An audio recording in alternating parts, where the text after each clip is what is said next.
नमस्कार, आपके साथ मैं हूं जयप्रकाश शर्मा और आप देख रहे हैं हमारा खास कार्यक्रम यूपी मांगे उत्तर। और यूपी मांगे उत्तर में आज बात होने जा रही है आजम खान की। आजम खान फिर जाएंगे जेल। जी हां, समाजवादी पार्टी के वरिष्ठ नेता आजम खान की मुश्किलें कम होने का नाम नहीं ले रही है। मौजूदा वक्त में आजम खान पर करीब 90 मामले दर्ज हैं। इन्हीं में से एक है हेट स्पीच का मामला, जिस पर आज कोर्ट ने फैसला सुनाया। जी हां, रामपुर की कोर्ट ने फैसला सुनाया और आजम खान को दोषी करार दिया है। दरअसल 2019 के लोकसभा चुनाव के दौरान आजम खान रामपुर से सपा के प्रत्याशी थे। चुनाव प्रचार के दौरान आजम खान एक जनसभा को संबोधित करते हुए मुख्यमंत्री योगी आदित्यनाथ और रामपुर प्रशासन के खिलाफ भड़काऊ बयानबाजी की थी। हेट स्पीच के खिलाफ आजम पर मामला दर्ज हुआ और अब 2 साल की सजा और 2,500 रुपए का जुर्माना लगा है। अब आजम खान को हुई सजा पर सियासी वार पलटवार शुरू हो गया है। सपा का कहना है कि आजम खान को राजनीतिक साजिश के तहत फंसाया जा रहा है। सत्ता पक्ष जानबूझकर आजम खान को परेशान कर रहा है। इधर इन आरोपों पर बीजेपी का कहना है कि आजम खान को उनके गुनाहों की सजा मिल रही है।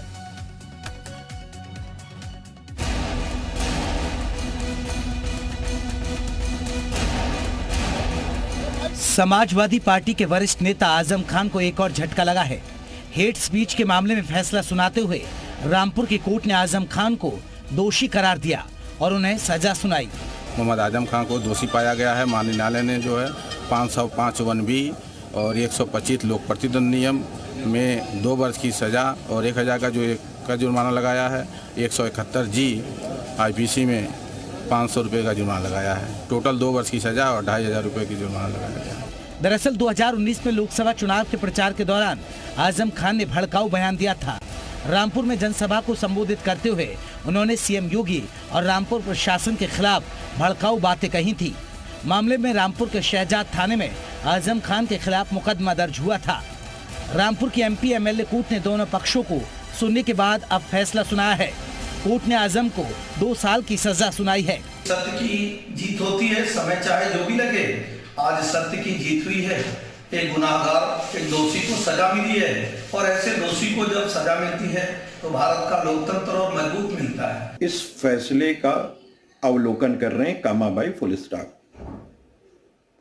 लेकिन फौरी तरीके से जो बात सामने आ रही है वो ये है कि माननीय अदालत के द्वारा साक्ष्यों का परिशीलन करने में कुछ लगता है कि त्रुटियां की गई हैं। माना जा रहा है कि जल्दी एक बार फिर आजम खान को जेल जाना पड़ सकता है। फिलहाल सपा नेता आजम खान सुप्रीम कोर्ट के आदेश पर जमानत पर रिहा हैं। ब्यूरो रिपोर्ट, जी मीडिया। तो आजम खान फिर जाएंगे जेल। समाजवादी पार्टी कहती है इसके पीछे कहीं ना कहीं साजिश है, लेकिन बीजेपी कहती है कि जैसा वो कर रहे वैसा ही हो रहा है। हमारे साथ कई खास मेहमान जुड़ गए। आपको बता दें, शरद त्रिवेदी जी हैं, प्रवक्ता हैं बीजेपी के। शरद जी, बहुत बहुत स्वागत है। कीर्ति निधि पांडे हमारे साथ प्रवक्ता हैं समाजवादी पार्टी के। कीर्ति निधि जी, आपका बहुत बहुत स्वागत है। विजय उपाध्याय, राजनीतिक विश्लेषक है। विजय उपाध्याय जी, आपका भी बहुत बहुत स्वागत है। सबसे पहले कीर्ति निधि पांडे जी। कीर्ति निधि जी, माना जाए कि जैसा बोया वैसा ही काट रहे हैं आजम खान? ऐसा नहीं है। अब तो आज का जो फैसला है वो कोर्ट का फैसला है और कोर्ट का सभी सम्मान करते हैं। कोर्ट के फैसले का अवलोकन होगा और MP MLA कोर्ट के फैसले के ऊपर जो हाई कोर्ट आदमी जा सकता है उस पे जाने पे विचार करेगा। अवलोकन करने के बाद ये फैसला होगा कि कहां अपील करना।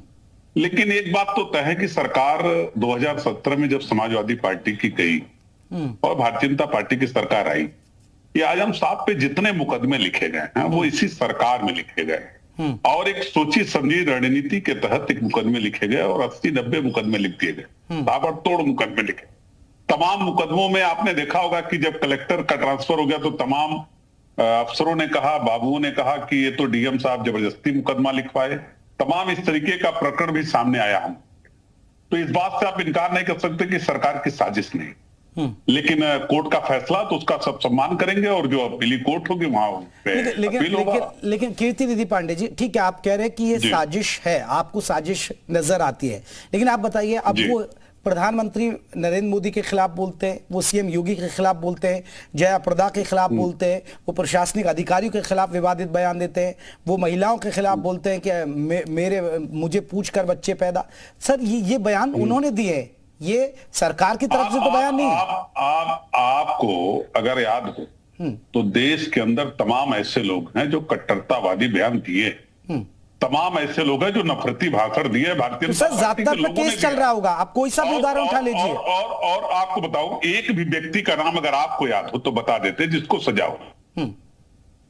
कोई एक व्यक्ति अगर हो जिसको भारतीय अब आपने एक चीज का और जिक्र किया तो आप हमको बता दें। नहीं सर, एक बात का और आपने जिक्र, सर कई विधायकों की भी सदस्यता गई है, कई केस दर्ज होने पर तो अभी आपके बीजेपी के विधायक की भी गई है, समाजवादी पार्टी के विधायकों की भी गई है सर। अरे भाई हेट स्पीच पे आप बात कर रहे हैं, हेट स्पीच के मामले में किसी को सजा हुई हो तो आप बता दीजिए। ठीक है, मैं शरद जी एक रिएक्शन आपका, ये साजिश नजर आती है इनको?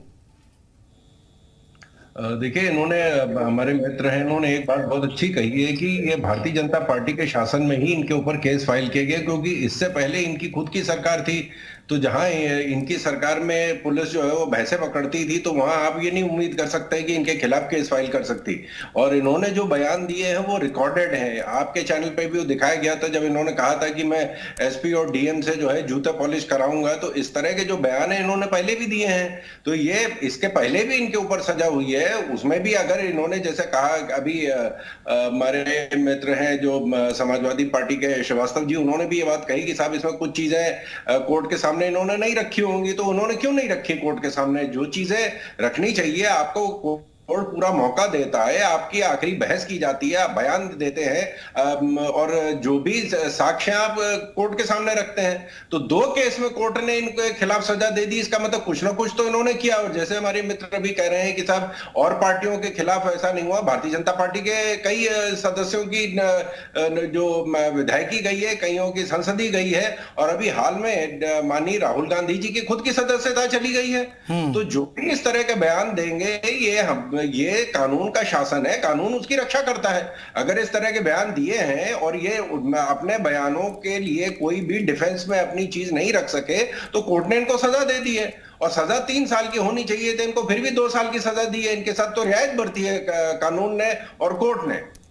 चलिए एक रिएक्शन विजय उपाध्याय जी का, फिर मैं कीर्ति जी से रिएक्शन लूंगा इस पर। विजय उपाध्याय जी, ये क्या आपको लगता है कि साजिश है? क्योंकि देखिए 80 से ज्यादा केस, अब ये कहते हैं कि साजिश है। अब वो कौन सी साजिश थी जब यूनिवर्सिटी पर गरीबों की जमीन छीनने का आरोप इन पर लग रहा है, बहुत सारी चीजों का इन पर आरोप लग रहा है, और फिर हेट स्पीच के बहुत सारे मामले, लगातार वो अपने फ्लो में इस अंदाज में बोलते हैं कि तंज कसते हैं और कहीं ना कहीं विवादों में फंस जाते हैं। देखिए, आजम खान साहब ऐसे नेता रहे हैं कि वो उनमें इतना अहंकार था कि वो जो चाहते थे वही करते हुए देखना पसंद करते थे, चाहे उनके विभाग का मामला हो, चाहे पार्टी का मामला हो, किसी भी मसले में। और रामपुर को तो नवाबों से ज्यादा नवाबी ठाठ के साथ वो चलाने की कोशिश करते थे। ये सब चीजें जो उनके साथ हो रही हैं उसमें कोई नयापन नहीं है, बस बात ये है कि हो रही है। और दूसरी सरकार होती तो शायद ना भी होता, क्योंकि एक दबदबा उन्होंने कायम कर रखा था, और वो स्पीचेस देने के में किसी भी हद तक जा सकते थे, चाहे वो सदन में बोलते हैं या सदन के बाहर बोलते हैं, और पार्टी के भीतर भी वो ऐसे ही बातें करते हैं। देखिए, हेट स्पीच पे ये बात ठीक कह रहे हैं पांडे जी की, लोगों को बहुत कम सजाएं हुई हैं, लेकिन होनी चाहिए। अगर नहीं हो रही है तो ये इसका मतलब है कि प्रशासन कहीं लापरवाही कर रहा है, कहीं कार्रवाइयां ठीक से नहीं हो रही हैं, चाहे वो बीजेपी के हो, चाहे सपा के हो, बसपा के, जो भी हेट स्पीच करे। आखिर कानून बनाया आपने क्यों है?